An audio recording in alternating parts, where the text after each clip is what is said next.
Lakers trade talks are really starting to heat up as a new report has dropped revealing a very surprising Lakers trade target. We're going to break down exactly who that is and discuss what this report means as the Lakers are preparing to make more moves following their Dorian Finney-Smith trade. Stay tuned for all that in this episode, but before we get into it, if you're part of the 83% who aren't subscribed to the channel, we're getting very close to 5,000 subscribers. This is the place to be for daily Lakers content, so make sure to hit that subscribe button. Thank you guys again for your support. We see you down below in the comments section, but there's a lot to go over today, and obviously, the Lakers made their first big move acquiring Dorian Finney-Smith a few days ago, but now there are reports coming out that they're looking to make even more moves, and they still hold on, and they still have control of their 3 first-round picks, and of course some seconds as well, even though they gave up a lot of them in the Dorian Finney-Smith trade.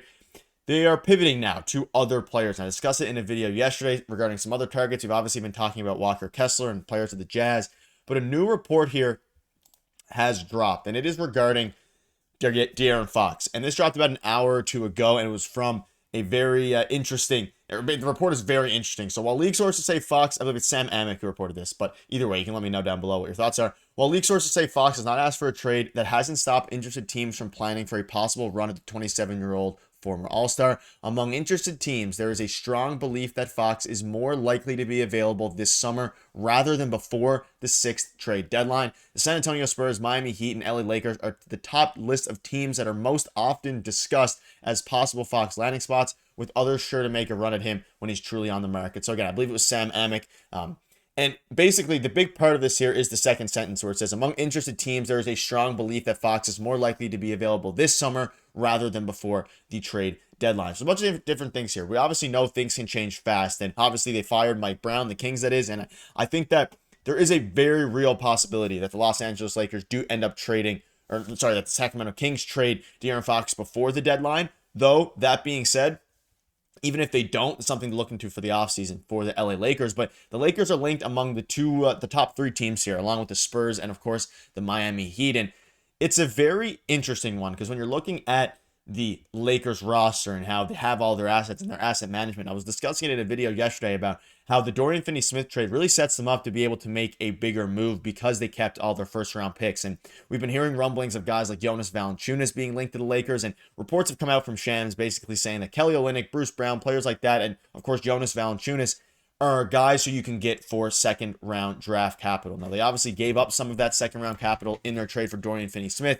but now as you start to look at it, if they do make a trade, let's say they need to back a big man no matter what, but if they make a trade for Jonas Valanciunas for sake of argument, they still are going to hold on to their first-round picks, which they can then flip for a bigger asset. And then you're looking at potentially your starting point guard, in this case, De'Aaron Fox, or, again, they have Austin Reaves, and they do have Shake Milton now, who is their backup point guard for now. But, again, the Lakers are once again linked to De'Aaron Fox, and it seems like even if they don't trade him before the deadline, which I still think, even though the report says there's a strong belief he's going to be more available in the summer, this could be a huge still opportunity for the Lakers in the summer. I still think there's a very real possibility that he's traded before this deadline, just with the way things are going here. And again, Lakers rumors, LA linked to all NBA point guard who hasn't signed an extension. LA is currently 18-14, having won 6 of his last 9 games. 3 of those wins were over the Kings. According to Sam Amick, the Lakers are one of the 3 teams most commonly around the NBA named as suitors, along, like I mentioned, with the Spurs, the Heat, and the LA Lakers, with other teams sure to make a run at him when he's on the market. And we've seen this happen with a bunch of different players. Like, they'll say they're not available until after the summer and all these different things, and then things change. I wouldn't be surprised if De'Aaron Fox requests a trade. I wouldn't be surprised if the Kings want to cut ties and get as much value as they can and trade him at this deadline because, again, he's having a solid season, but the longer you hold on to these players we've seen over the past few years, usually you don't get maximum value. Now, there's been some exceptions with guys like Mikal Bridges, the teams who are willing to overpay. Obviously, the Knicks gave up 5 first-round picks with swaps for Mikal Bridges. Probably wasn't the best trade, but the Nets held on to him for as long as they could and then ultimately traded him away for maximum value. But that doesn't always happen. That's more of an exception rather than the rule here. And as you look at a mock trade that came out, and I'm curious to see what you all think about in the comment section surrounding this specific trade.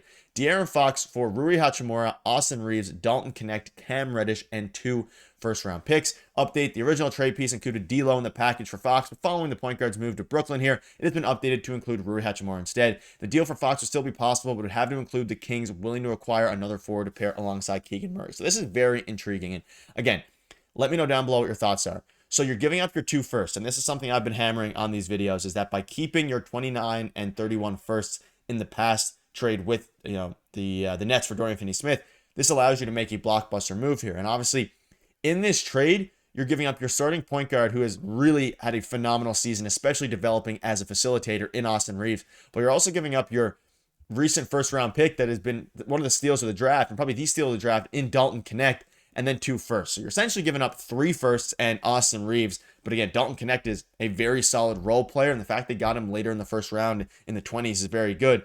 But you're giving all this up for De'Aaron Fox. And I think if I'm the Lakers, you definitely consider this deal.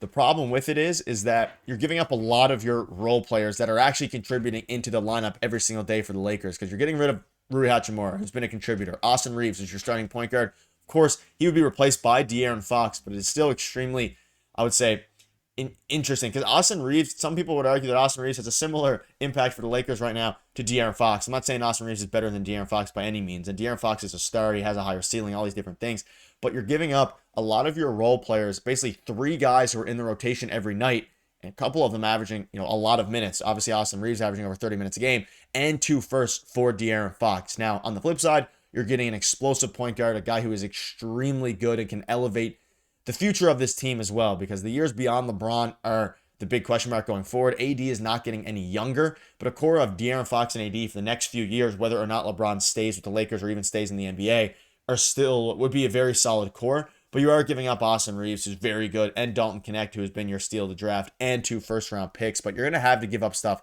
to get talent back, especially when you're talking about De'Aaron Fox, someone who the Kings aren't going to trade for pennies on the dollar. They're going to want maximum value, and seeing all the picks that players are getting in teams, teams got for, obviously, you think back to KD when he got traded away from the Nets. You think about Mikal Bridges when he recently got traded away from the Nets again. So it's going to be interesting. James Harden got traded. So a lot of interesting things. Let me know down below what your thoughts are on this, and would you do this deal? Let me know. And a couple other things before I wrap up. I saw an article, and it kind of was talking about Dorian Finney-Smith and how he's going to help impact this team. And since we're on the talk of trades and how they're going to impact the future, I see a lot of fans out there upset with, obviously, Dorian Finney-Smith's first game where he put up 2 points in 20 minutes, and then D'Lo went out and had his best game of the year against the Raptors. But the article basically goes on to say that, D'Lo is going to help with offensive rebounding, 3-point shooting, all these things.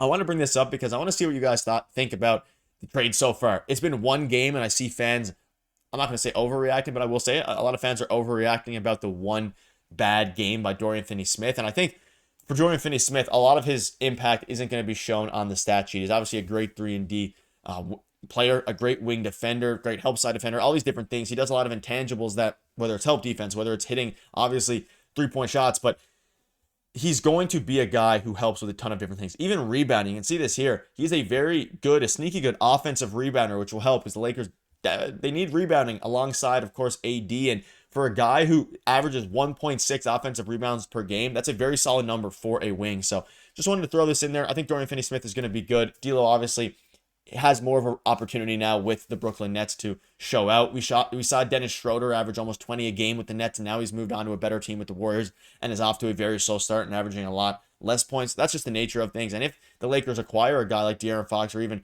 some other co-star, naturally their role is going to be a little bit more diminished. So give everyone time. I think Dorian Finney-Smith is going to be a great addition to this team. But just want to bring that up. Let me know down below what your thoughts are on all this. And again, would you do that trade with the Sacramento Kings? Let me know. Thank you guys for watching. See you later.